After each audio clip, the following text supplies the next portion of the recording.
Hello everyone, कैसे हैं आप लोग। आई होप आप सभी अच्छे होंगे। तो जैसा कि आप सभी को पता होगा, अभी 19,838 पोस्ट पर बिहार पुलिस की वैकेंसी आई हुई है और उसका फॉर्म फिलअप डेट स्टार्ट होगा 18 मार्च से शुरू होगा और 18 अप्रैल तक भरा जाएगा।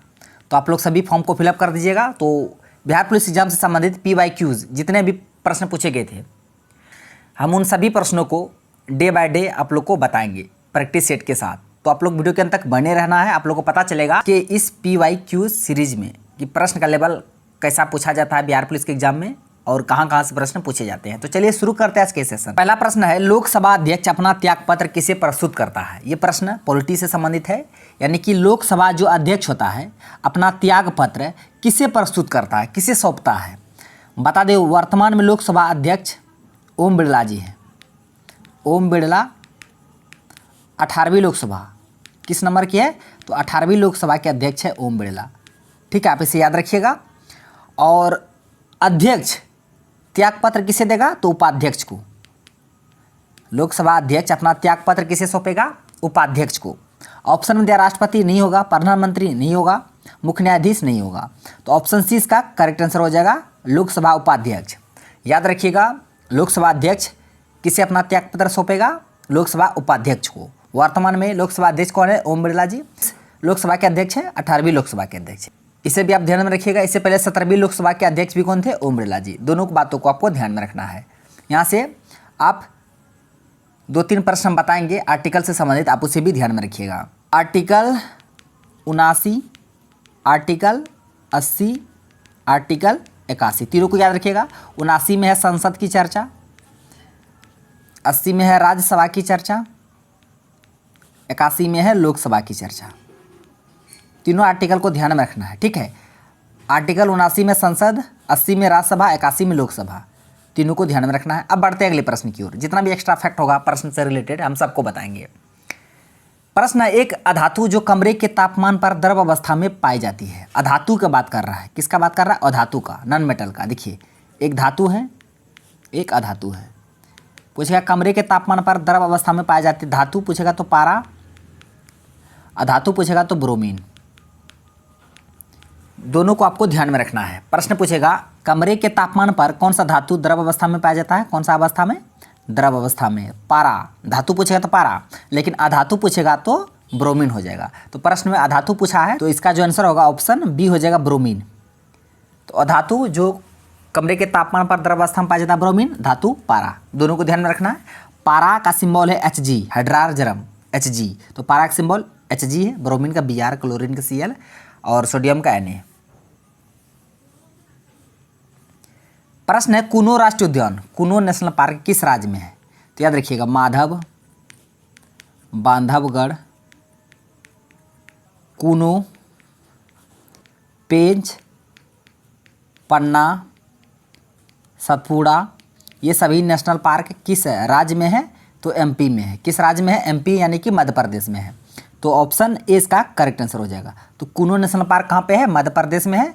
याद रखिएगा, कुनो नेशनल पार्क में ही, कुनो नेशनल पार्क में ही चीता लाया गया था। किस देश से, नामीबिया से। रखा कहाँ गया था, कुनो नेशनल पार्क में ही रखा गया था। तो कुनो नेशनल पार्क कहाँ पे है, तो MP में है। तो सारे फैक्ट को आपको ध्यान में रखना है। 2011 के जनगणना के आधार पर भारत का द्वितीय सर्वाधिक जनसंख्या वाला शहर। देखिए, सर्वाधिक जनसंख्या यानी पहला नंबर पे और दूसरा नंबर पे, दोनों को ध्यान में रखना है। यहाँ दूसरा पूछा है, तो सबसे अधिक जनसंख्या वाला जो शहर है, सबसे अधिक जनसंख्या वाला शहर मुंबई है। कौन सा शहर है, मुंबई, 1 नंबर में। और दूसरा 2 नंबर में हो जाएगा दिल्ली। तो यहाँ पूछ रहा है सर्वाधिक, द्वितीय सर्वाधिक। पहला पूछता मुंबई, लेकिन यहाँ दूसरा पूछ रहा है ना, तो दूसरा पूछ रहा है, तो इसका जो आंसर होगा ऑप्शन ए हो जाएगा, दिल्ली। दूसरा सर्वाधिक जनसंख्या वाला शहर दिल्ली, पहला मुंबई। ये सारे प्रश्न प्रीवियस ईयर में पूछा गया बिहार पुलिस के एग्जाम में। प्रश्न है, सुंदरवन राष्ट्रीय उद्यान। ये तो आसान है, सुंदरवन राष्ट्रीय उद्यान।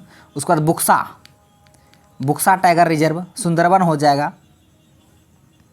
सुंदरी वृक्ष, प्रश्न पूछता सुंदरी वृक्ष कहाँ पाया जाता है, तो सुंदरी वृक्ष मैंग्रोव में पाया जाता है। मैंग्रोव वन, मैंग्रोव वन कहाँ है, तो वेस्ट बंगाल में है। इसे भी याद रखिएगा। तो इसका जो आंसर होगा ऑप्शन सी हो जाएगा, वेस्ट बंगाल, पश्चिम बंगाल। तो सुंदरवन राष्ट्रीय उद्यान पश्चिम बंगाल में है। बुक्सा टाइगर रिजर्व ये भी पश्चिम बंगाल में है। और सुंदरी वृक्ष मैंग्रोव वन में पाया जाता है और यह कहाँ पे, पश्चिम बंगाल में है। तो सारे फैक्ट को आपको ध्यान रखना है। अगर वीडियो अच्छा लग रहा है तो लाइक कर दीजिए, साथ साथ शेयर भी कर दीजिए, सब्सक्राइब भी कर दीजिए। प्रश्न है भारत का वाटर मैन, देखिए 2 याद रखिएगा, tiger man of India, tiger man of India. तो कैलाश सांखला कौन है, कैलाश सांखला। अगर पूछेगा bird man of India, bird man of India, तो कौन है bird man of India, Salim Ali, doctor Salim Ali bird man of India है। ठीक है, पक्षी man. Tiger man of India Kailash Sankhla. और प्रश्न में पूछा गया है वाटर मैन ऑफ इंडिया, तो water man of India Rajendra Singh है। कौन है, राजेंद्र सिंह। तो ऑप्शन ए इसका करेक्ट आंसर हो जाएगा। तो तीनों को ध्यान में रखना है, bird man of India Salim Ali, tiger man of India Kailash Sankhla, water man of India Rajendra Singh. आपको प्रश्न बताना मेट्रो मैन ऑफ इंडिया किसे कहा जाता है, मेट्रो मैन ऑफ इंडिया किसे कहा जाता है। इसका आंसर को आप लोगों को कमेंट बॉक्स में बताना है, मेट्रो मैन ऑफ इंडिया। प्रश्न है भारत सरकार का प्रथम लीगल ऑफिसर कौन है, प्रथम कानून अधिकारी जो होता है वो कौन है। वे कौन होते हैं, महान्यायवादी, अटॉर्नी जनरल। कौन होता है, अटॉर्नी जनरल होता है, प्रथम विधि अधिकारी। और अटॉर्नी जनरल का चर्चा आर्टिकल 76 में किया गया है, महान्यायवादी, क्या बोलते हैं, महान्यायवादी। तो ऑप्शन सी इसका आंसर हो जाएगा, ऑप्शन सी, भारत का महान्यायवादी प्रथम लीगल ऑफिसर होता है भारत सरकार का कानून। प्रश्न है डॉट डॉट पादप की पत्तियां बीड़ी बनाने के लिए उपयोग की जाती है। ये भी प्रश्न बहुत बार पूछा गया है कि बीड़ी बनाने के लिए किस पादप की पत्तियों का उपयोग किया जाता है। तो तेंदू का, किसका किया जाता है, तेंदू पादप का पत्तियां का उपयोग किया जाता है बीड़ी बनाने में। एकरस का नहीं, तंबाकू का नहीं, धतूरा का नहीं। तो ऑप्शन डी इसका करेक्ट आंसर हो जाएगा, तेंदू। उपराष्ट्रपति का कार्यकाल, देखिए उपराष्ट्रपति का नियुक्ति राष्ट्रपति के द्वारा होता है। इसका भी एकल संक्रमण मत पद्धति के द्वारा ही निर्वाचन होता है और इसके निर्वाचन में लोकसभा राज्यसभा के दोनों सदस्य भाग लेते हैं। याद रखिएगा प्रश्न, उपराष्ट्रपति के निर्वाचन में भाग लेता है कौन कौन, तो लोकसभा राज्यसभा के दोनों, यानी कि नॉमिनेट और इलेक्टेड। नामित क्या हुआ और चुना गया, नॉमिनेट इलेक्टेड दोनों सदस्य भाग लेते हैं उपराष्ट्रपति के चुनाव में। किसके, तो लोकसभा राज्यसभा के दोनों सदस्य, नॉमिनेट और इलेक्टेड। अब वहीं पर राष्ट्रपति पूछेगा तो केवल इलेक्टेड, नॉमिनेट नहीं, राष्ट्रपति के निर्वाचन में।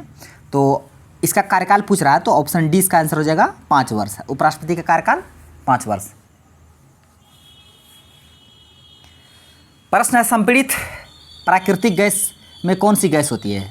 इसे कहते हैं सीएनजी, कंप्रेस्ड नेचुरल गैस। इसमें मुख्य रूप से क्या पाया जाता है, मीथेन। मीथेन को ही क्या कहा जाता है, मार्स गैस। मीथेन को ही क्या कहा जाता है, मार्स गैस कहा जाता है। और उसका फॉर्मूला आता है CH4। तो सभी फैक्ट को आपको ध्यान में रखना है। तो इसका आंसर ऑप्शन ए हो जाएगा, मीथेन। तो सीएनजी में क्या पाया जाता है, मीथेन। मीथेन को मार्स गैस कहा जाता है। धान के खेत में मार्स गैस, जब भैंस जुगाली करता है कौन सा गैस, मार्स, यानी मीथेन गैस। तो सारे फैक्ट को आपको ध्यान में रखना है। प्रश्न है 2 पूरक कोणों का योग क्या होता है। देखिए 2 पूरक कोणों का योग हमेशा 90 डिग्री होता है। कैसे, अगर 30 डिग्री का पूरक कोण पूछेगा, 30 डिग्री का पूरक कोण कितना होगा, यानी 2 पूरक कोण का योग 90 होना चाहिए। तो 30 डिग्री पूरक कोण कितना होगा, 60 डिग्री होगा। तो यानी 2 पूरक कोणों का योग 90 डिग्री होता है। तो ऑप्शन बी इसका करेक्ट आंसर हो जाता है। अगर पूछता संपूरक, कंप्लीमेंट्री संपूरक, तो 2 कोणों का योग कितना होना चाहिए, 180 होना चाहिए। अगर एक कोण 90 है तो दूसरा कोण भी 90 होगा, तब जाके 180 होगा। अगर एक कोण 110 डिग्री है, इसका पूछेगा संपूरक, तो 70 होगा, तब ना मिला के 180 होगा। तो इसको ध्यान में रखना है कि 2 कोणों का योग 180 होगा तो संपूरक, और 2 कोणों का योग 90 होगा तो पूरक। तो फ्रेंड्स आज का प्रश्न बस यहीं तक था। कैसा लगा आज के ये सेशन। इसी तरह के प्रश्न प्रीवियस ईयर में पूछे गए थे। आई होप आप सारे प्रश्न को समझ भी गए होंगे, याद भी हो गया होगा आपको और आपको पता चल गया होगा प्रश्न का लेवल कैसा है और कैसा पूछा जाता है और किस टॉपिक से पूछा जाता है। तो अब मिलते हैं नेक्स्ट सेट के साथ, तब तक के लिए जय हिंद।